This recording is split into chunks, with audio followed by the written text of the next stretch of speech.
Right then, this is the Acorn Archimedes A3010. I'll give you the boring bit first, as always. Specifications. The CPU is an ARM 250 running at 12 MHz. Graphics, sound, input and output are all built into the CPU. The ARM 250 is basically well, details about the ARM 250 online are kind of unclear. You get two conflicting stories about what it actually is. But from what I can gather, it is an ARM 3 minus the caches, but with dedicated graphics, sound, memory and input-output hardware all built on board. Some sites say it's an ARM 2, but we'll get onto that later. From what I can tell, it is ARM 3 based.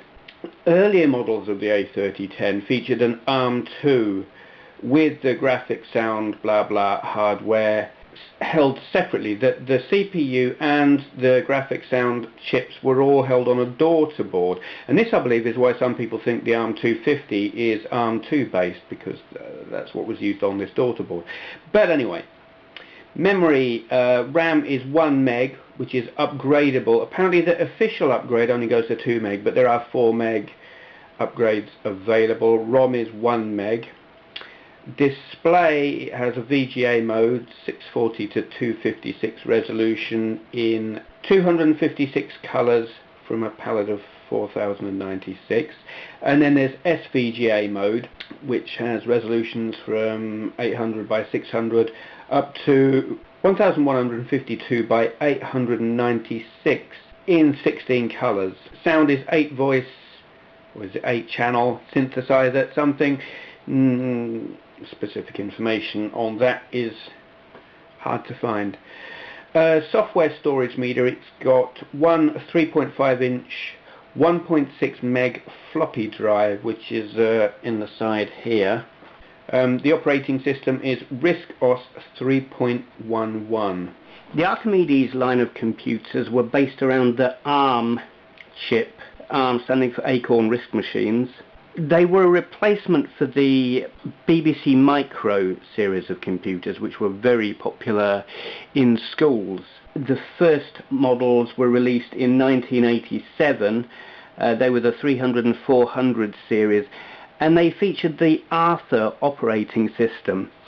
Originally, there had been a preemptive multitasking operating system being designed in America for the Archimedes, but it just plain wasn't ready. By the time the hardware was ready, that operating system was nowhere near being finished. So a stopgap was produced in the UK, which was basically a cobbled together version of the BBC Micro operating system with a graphic user interface stuck on the front end, and it was called Arthur. It featured BBC Basic built into it, and this is still a feature of the Archimedes, well, right up until the final models, as far as I know. Certainly there is BBC Basic on board on this A3010.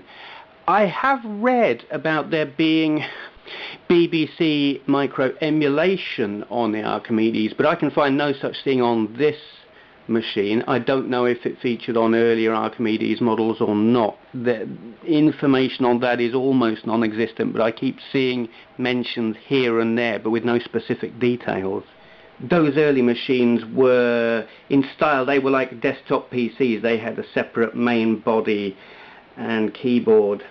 The A3000, built in 1989, was the last Acorn machine to carry BBC branding, and was also the first machine in the line to lose the Archimedes name, though many later machines also lost that name. Pretty much everyone still calls them an Archimedes. Like, officially this A3010 is not called an Archimedes, but anyone who's remotely familiar with this line of computers will still call it that. The press, the users, they just couldn't shake the name off. Apparently the name was dropped due to a batch of the 300 line or something like that. They had problems with them, basically had to ditch them, and Acorn thought that the name would become connected with unreliability or poor build quality, so they dropped the name and went for the A3 whatever branding. The A3000 was also the first in the line to go for the single case style that you can see here. It was bigger than this. They were considerably larger, took up a lot of desk space, and had a kind of add-on stand that you could fit onto them so that you could put a monitor on top of the computer so as to take up less desk space. In 1990, Acorn released the A540, which was the last machine in the line to officially carry the Archimedes name. The A3010 and A3020 are largely the same machine. They've got minor differences which are really down to the different target markets. The A3020 was aimed at the classroom and schools. It contained a 2.5-inch hard drive with capacity up to 80 megs, 2 megs of RAM, and video output was monitor only. They originally sold for £799 when they were released in 1992. The A3010, which you see here, was aimed at the home. It didn't have the hard drive and only had 1 meg of RAM, but it does have something I don't believe any other Archimedes has: 2 joystick ports. These joysticks were not standard equipment on Archimedes, which is why many of the games have keyboard or mouse control only. There aren't too many where you've got a joystick option. Also, you get a TV modulator built in here. There's the output there. Most Archimedes are monitor only output, so having a TV out is unique for the A3010. This model originally sold for £499 when it was released in 1992. Like all models of the Archimedes line, the operating system on the A3010 is stored in ROM, and this has the effect of not only making it very, very fast to boot up, and I will show you that shortly, it makes it a viable machine to use without a hard drive. Now, I mean, there are other systems from the same era that didn't have hard drives and were quite usable, like the Amiga and the ST. You could run the operating system off of floppy, but it was kind of frustrating because you did have to keep swapping floppies, and as the operating system got bigger, you got more disks, and it frankly got to be a pain in the arse. This, it's all in ROM. Really, really effective. It makes it much more viable as a system to use without a hard drive. The most obvious visual difference between this, the A3010, and the very similar A3020 is the colour of the function keys. As you can see, these are green. This is unusual as a design theme on an Acorn machine. The A3020 has red keys, which are more in keeping with this, the original BBC Micro, which had the red function keys, and the red function keys were a very familiar design theme right through the Archimedes line. Okay, I've taken the top off of the machine here, and as you can see, it is a very tidy design inside, though it's not going to be easy to really get a proper look at. As you can see, floppy drive there. Having the internal power supply like this instead of an external one made it awkward to convert them for foreign markets where they had 110 volts instead of the 240 volts that we have in the UK. Something quite unique to the A3010 here is the TV modulator. And if we come round the back here, okay, here we are, there in the centre of the screen, you can see the ARM 250. It says ARM 250 TG. Whether that's a variant of the ARM 250, I don't know, but that is the CPU with the graphics, sound, input, output, and memory management all on board. There are early models of the A3010 that don't have this chip. They had the ARM2 with the other chips held all together on a daughter board in the same location on the motherboard. What else have we got here? RISC OS or RISC OS, I don't know how people pronounce that. You can see the ROM chips basically under there. I'm not going to pretend to know what half of this means.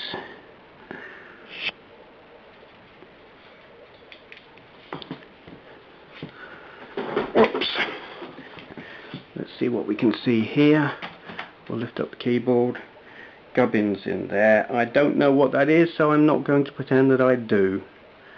I'm not going to try and take all the shielding and stuff off, because frankly it's a pain in the bum, and I wouldn't be able to tell you what any of it was anyway, because I'm just not that technically minded. There you are. That's about as much as I can show you of the internals of it while I'm still messing around with the thing. Let's have a look at the back before I forget. Here you have got, what is that, printer port, an RS232, joystick port, mouse port. It's a very unique mouse connector. It's a three button mouse, and they're a pain in the ass to find, to put it bluntly. You might get yourself an Archimedes, but it won't have a mouse, and you really need the mouse. There are places that sell them. They are hard to find. Headphone socket. I'm glad I've just spotted that, because one of the unique features of the Archimedes is that games, the audio not only comes out of the TV, but it comes out of the computer as well.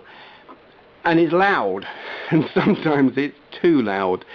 So plugging headphones in and then just having volume control on the TV could well be the way to go on some games, especially if, like me, you play them in the middle of the night.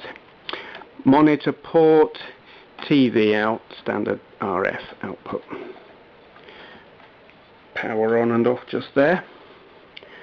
And a reset button. It's very much recessed. You can't just press it. You've got to poke something in it to reset, which I find quite unusual, but I guess that's to stop the kids in the schools just resetting willy-nilly. Maybe. Don't know.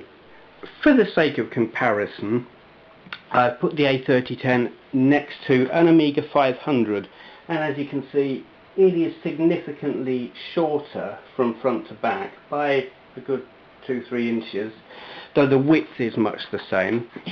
It is, in my opinion, a much tidier looking design, though when you put it up against an Amiga 1200, this is a dead and in bits one that I've got, it is a lot bigger than the 1200 from front to back, though again the width is largely the same. I do think the 1200 is tidier looking, but the Archimedes is a very pretty computer. In terms of market performance, and indeed actual hardware performance, the Archimedes was up against, well, by the time the 3010 came out, it was up against the Amiga 1200, the Atari Falcon, the PC 386, 486s were just starting to come to market. It pretty effectively outperformed all of them.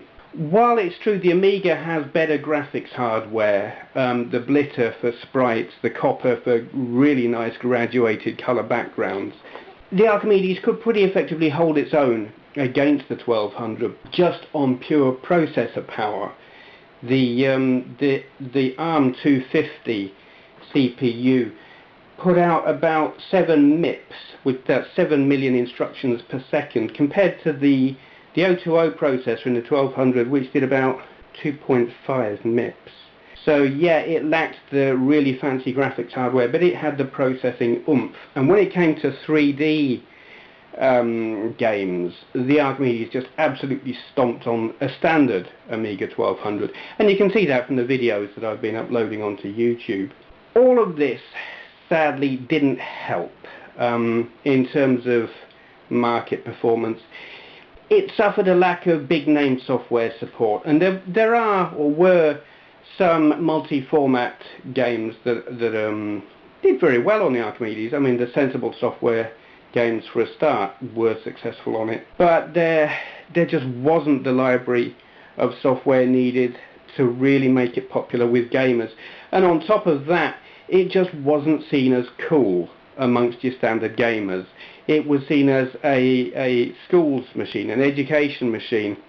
And on top of this, it was about £100 more expensive than the 1200. So take a machine, great performance, but didn't have the games, cost more, wasn't cool enough. It struggled. It wasn't an absolute flop, but it wasn't nearly as successful as its performance suggests it should have been. Let's have a look at the operating system. Okay, this is the Archimedes operating system, RISC OS, or RISC operating system, whatever you want to call it, 3.11 I believe. What I'm going to do first of all is show you just how fast this is to boot. I'm going to switch off and back on again, and you'll see just how great it is having your operating system in ROM.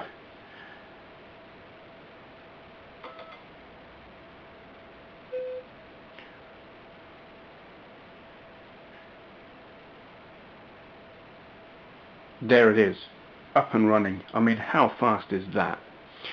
And built in, you've got some programs. This is just the access to your disk drive. I've got nothing in it. It does confuse me still because you've got the 3-button mouse, and I'm still working out what all of the functions and things on there do. Alarm clock. I guess it's an alarm clock, some kind of alarm calculator. I don't know what any of this stuff does. Configuration, so that'll be like system preferences. Draw, I guess that's a graphics package.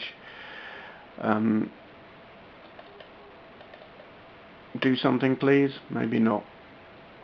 Help, yeah, I should probably look at that. Oh, it's putting them all here. Huh. Okay, it's just what it just wants to confuse me. That's what it is. That's odd and quirky. Sprite, file, window. Yeah, okay. I'm not going to pretend to know I know what any of those things do. I don't. I haven't looked at them. So I am completely clueless. What do we got here? Color palette. I don't know. I guess that's your preferences for how your actual user interface looks. Alright, this is a task manager, and this is something that's fairly interesting. You do have a RAM disk on here, which is something I got used to with the Amiga, and it took me a little while to work out how the RAM disk on here works. You somehow set the size of the RAM disk. Yeah, there you are. You can drag that.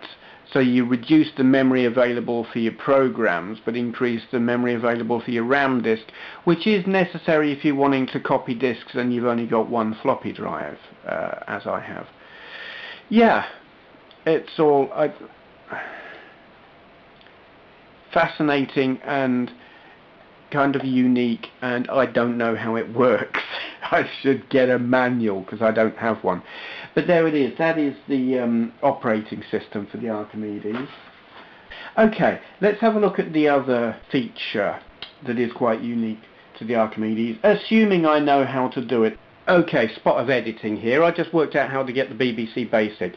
F12 gives you that command prompt there. Type basic, enter, and there is your basic. Excellent. So my knowledge of BBC Basic is non-existent. 10. Okay.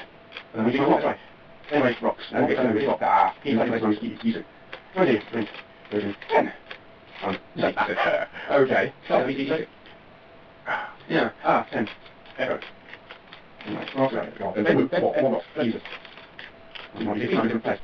Unmatched. Now, there you go. I haven't got a clue how BBC... I don't know BBC Basic. I was used to Spectrum Basic.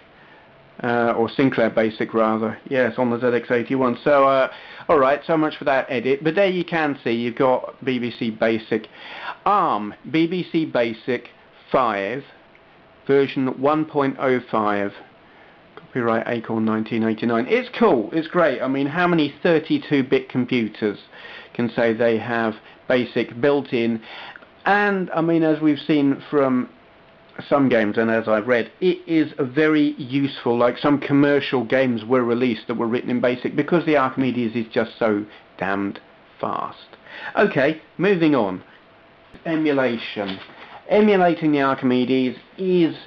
There is a very good emulator called Arculator, if I remember rightly, but it doesn't come with the ROM, and if you try and run that emulator you will find Finding a ROM is a bloody nightmare, because there is a company that is still producing the operating system commercially, and they really are hot on jumping on top of anyone who uploads the ROMs to the web. So they're incredibly hard to find, which makes it difficult to emulate the thing if you haven't got the real thing already, because you've got to dump your ROM. There are, you can probably find it out there, but it's like luck of the draw really. Who's going to be hosting it this week? Don't know, don't have the answer to that, but just thought I'd mention it. Yeah, that is the A3010. Later machines, the A4000 was considered the last Acorn machine that you could call an Archimedes. Obviously they dropped the Archimedes name already, but it followed in the same vein compatibility wise. There were other machines that followed, like the A7000, which was the entry level for the RISC PC line. The RISC PCs were vastly more powerful, or at least significantly more powerful. They had faster CPUs, more advanced graphics and sound, but as they got more advanced, compatibility with the older software suffered, and then by the time you got onto machines using the strong ARM CPU, compatibility was really quite broken, even with some of Acorn's own like operating system features.